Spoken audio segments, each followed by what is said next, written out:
আগের বার আত্মীয় স্বজন বলে অনেককে ছাড় দিয়েছেন, এইবার আর ছাড় দিবেন না। আমি সাধারণত এই টেলিফোন লিক টিক নিয়ে কথা বলি না, কিন্তু শেখ হাসিনার টেলিফোন লিক নিয়ে কথা বলা যায়, কারণ উনি ইচ্ছা করে লিক করছেন। গণতন্ত্র এগুলো আসলে কিছুদিন পরে হয়তো উঠিয়ে দিত, আর কিছুদিন থাকতে পারলে, যে গণতন্ত্রের আমাদের দরকার নেই, এটা পাবলিকলি তারা ডিক্লেয়ার করতে হবে। বাংলাদেশ একটা এই ধরনের ফ্যাসিস্ট ব্যবস্থাকে নিরঙ্কুশ করতে হবে, এভাবেই বোধহয় মানে আমাদের ভবিষ্যৎ আছে। মানে বিগত সরকার, আওয়ামী লীগ, শেখ হাসিনার নেতৃত্বে এই ধরনের একটা মানসিক চিন্তা সব জায়গায় চলে এসেছিল। গণতন্ত্র এগুলো আসলে কিছুদিন পরে হয়তো উঠিয়ে দিত, আর কিছুদিন থাকতে পারলে, যে গণতন্ত্রের আমাদের দরকার নেই, এটা পাবলিকলি তারা ডিক্লেয়ার করতো। মানে আনঅফিশিয়ালি কিন্তু এটাই বলতো যে আমাদের দেশে গণতন্ত্র এগুলো পশ্চিমা ব্যাপার, আমাদের দেশের মতো করে আমাদের একটা ইয়ে নিতে হবে, খুব অ্যান্টি কলোনিয়াল। হ্যাঁ, এইরকম জায়গায় আমরা দেখেছি।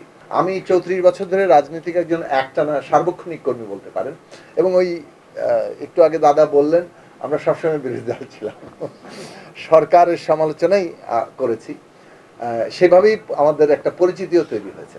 কিন্তু এতদিনের অর্জনের মানে এতদিনের সংগ্রামের পর যখন একটা সরকার এইভাবে পতন ঘটেছে, অভ্যুত্থানের উপর দাঁড়িয়ে একটা সরকার গঠিত হয়েছে, আমরা যারা এই সরকারকে সমর্থন দিয়েছি, শিক্ষার্থী, সমস্ত ফ্যাসিবাদ বিরোধী রাজনৈতিক দল, শ্রেণী পেশার সংগঠন, দেশের মানুষ, সাধারণ মানুষ, সবাই কিন্তু এই সরকারকে সমর্থন দিয়েছে। এখানে যারা বসে আছেন রাজনৈতিক দল, সবাই আমরা সমর্থন দিয়েছি। কাজেই এই সমর্থনের উপর দাঁড়িয়ে থাকা সরকার 2 মাসে কি করার আমাদের প্রত্যাশা আছে, আর 2 মাস আদৌ পরিস্থিতির সাপেক্ষে কোনো পর্যাপ্ত সময় কিনা, এই বিচারটা আমার মনে হয় যে করা দরকার। এটা হচ্ছে প্রথম কথা। বিশেষভাবে গত সম্প্রতি, আমি সাধারণত এই টেলিফোন লিক টিক নিয়ে কথা বলি না, কিন্তু শেখ হাসিনার টেলিফোন লিক নিয়ে কথা বলা যায়, কারণ উনি ইচ্ছা করে লিক করছেন। কারণ ওনারা এখন কথা বলার, পাবলিকলি মেসেজ দেওয়ার এটাই একটা রাস্তা, নিজে ফোন করো আর তারপর লিক করে দাও, এইটা পরিষ্কার হয়ে গেছে। ওইখানে থেকে তো কথা বলা নিষেধাজ্ঞা আছে, ফলে এখন টেলিফোন লিক হচ্ছে ওনার জনগণের সাথে, মানে পাবলিকলি তার কথা পৌঁছানোর একটা মাধ্যম।